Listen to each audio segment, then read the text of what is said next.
Walk-through metal detectors ipinagkalob naman sa mga paralan ng Tacloban. Detalye mula kay Jimmy Angay-Angay, Aris 32, maupay nga agad Jimmy. Nag-donate ng mga walk-through detector ang Tacloban Filipino-Chinese Chamber of Commerce Incorporated upang mapabilis ang security check sa mga paralan. Ayon kay Jim Yao Kasim, Vice President ng organisasyon, layunin ng donasyong ito may bawasan ang mahabang pila ng mga estudyante sa pagpasok sa mga paralan.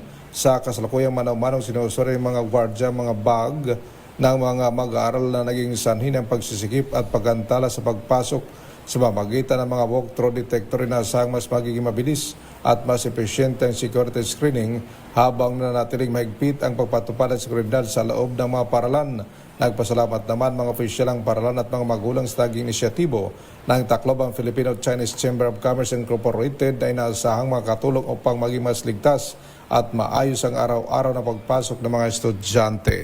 Mula dito sa DYVL Action Radyo Tacloban, ito si Aris 32 Jimmy Angay-Angay para sa DZRH. Una sa Pilipinas, una sa Pilipino.